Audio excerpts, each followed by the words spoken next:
Halo semuanya, hari ini kita bakal bahas sesuatu yang fundamental banget, sesuatu yang jadi fondasi cara kita mikirin pendidikan di seluruh dunia. Apa itu? 4 pilar pendidikan dari UNESCO. Dan ini, ya bukan cuma teori loh, tapi bener-bener kayak cetak biru buat kita semua belajar seumur hidup. Tapi sebelum kita jauh-jauh ngomongin pilar, coba deh kita mundur sebentar dan tanya satu hal yang super dasar. Sebenarnya, buat apa sih kita sekolah? Apa cuma buat ngejar nilai bagus? Atau buat dapat selembar ijazah? Kayaknya ada sesuatu yang lebih dari itu kan? Oke, ini dia agenda kita. Pertama, kita bakal bedah pertanyaan tadi soal sekolah. Terus kita akan nyelam ke masing-masing pilar satu persatu. Dan terakhir, kita lihat gimana semuanya itu nyambung dan ngebentuk kita jadi manusia yang utuh. Siap? Sip, kita mulai dari bagian pertama. Yuk kita bongkar lagi bareng-bareng, apa sih sebetulnya tujuan utama dari semua proses belajar mengajar yang kita lalui ini? Pertanyaan buat apa sekolah itu ternyata bukan pertanyaan baru loh. Justru di dunia yang makin ribet dan saling nyambung kayak sekarang ini, organisasi global sekelas UNESCO pun mikir keras soal ini. Mereka merasa perlu banget untuk, mendefinisikan ulang apa sih inti pendidikan yang pas buat zaman sekarang. Nah, jawaban mereka itu keren banget. Mereka bikin sebuah kerangka kerja yang simpel, tapi kuat. Apa itu? Sebuah fondasi belajar yang dibangun di atas, ya itu dia, 4 pilar esensial. Dan 4 pilar inilah yang akhirnya jadi panduan buat banyak negara dalam ngerancang kurikulum dan tujuan pendidikan mereka. Yuk kita masuk ke pilar yang pertama. Ini fondasinya nih. Namanya belajar untuk mengetahui atau dalam bahasa Inggrisnya learning to know. Penting nih, ini tuh bukan cuma soal ngapalin fakta atau rumus, sama sekali bukan. Learning to know itu artinya kita ngembangin kemampuan buat benar-benar paham sama dunia di sekitar kita. Apalagi di zaman sekarang yang informasinya bejibun, kuncinya itu justru gimana caranya kita belajar, jadi kita bisa terus update dan adaptasi seumur hidup kita. Jadi fokusnya itu di prosesnya, bukan cuma hasilnya doang. Ini tentang belajar cara belajar, gimana caranya mikir kritis, dan yang paling penting, gimana caranya biar semangat belajar kita nggak pernah mati.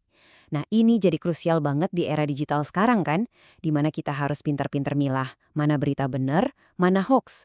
Itu udah kayak skill bertahan hidup loh.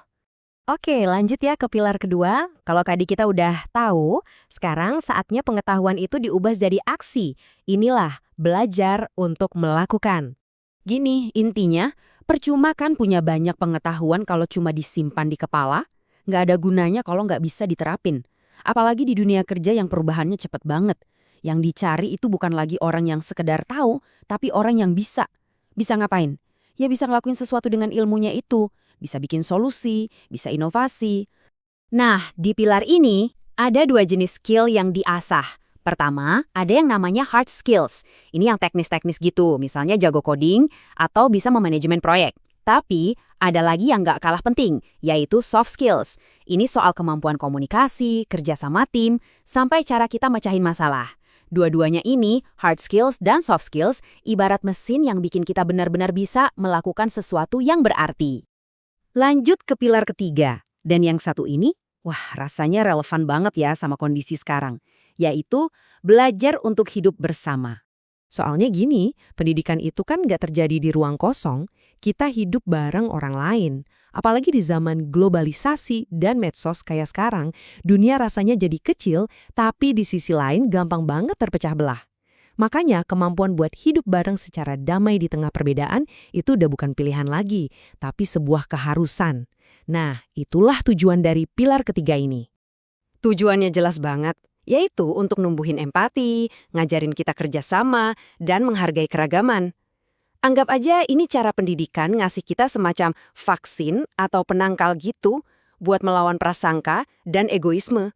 Dua hal yang sering jadi biang kerok perpecahan dan konflik di mana-mana. Dan kita sampai di pilar terakhir, pilar keempat. Ini pilar yang paling personal, yang nyentuh langsung ke inti diri kita sebagai manusia. Apa itu? Belajar untuk menjadi. Pilar ini sifatnya holistik alias menyeluruh. Tujuannya apa? Untuk bantu setiap orang ngembangin semua potensi yang ada di dalam dirinya secara utuh. Jadi ini udah lebih dari sekedar nilai rapor atau IPK. Ini tentang perjalanan nemuin siapa diri kita sebenarnya dan jadi versi terbaik dari diri kita di tengah dunia yang kadang maksa kita buat jadi sama semua. Elemennya banyak banget. Mulai dari gimana kita diasah buat mikir kreatif, sampai nemuin bakat kita lewat olahraga atau seni. Semua itu adalah bagian dari proses ngebangun mental yang kuat, ngebangun rasa percaya diri, dan ujung-ujungnya nemuin jati diri kita yang sesungguhnya. Oke, sekarang lagian serunya. Gimana caranya keempat pilar yang udah kita bahas tadi itu bekerja bareng? Gimana mereka semua nyambung untuk ngebentuk kita jadi individu yang lengkap? Nah, ini dia kuncinya. Keempat pilar tadi itu nggak jalan sendiri-sendiri. Mereka itu satu paket, saling terkait dan saling menguatkan satu sama lain. Jadi ini adalah sebuah kerangka kerja yang utuh, yang tujuannya untuk menciptakan pendidikan yang holistik. Pendidikan yang, ya itu tadi, membangun manusia seutuhnya. Alurnya jadi kelihatan jelas kan? Kita mulai dari mengetahui sesuatu. Terus kita melakukan sesuatu dengan pengetahuan itu. Nah, supaya bisa melakukannya dengan efektif, kita harus bisa hidup bersama orang lain. Dan dari semua proses itu, barulah kita menjadi pribadi yang utuh. Hasil akhirnya apa? Ya kita jadi warga negara yang kompeten, produktif, dan pastinya siap menghadapi tantangan zaman. Kutipan ini kayaknya pas banget buat ngerangkum semuanya ya. Kalau kita mau menciptakan generasi masa depan yang berkualitas tinggi dan bisa bersaing, pendidikan itu nggak bisa cuma fokus di satu sisi aja.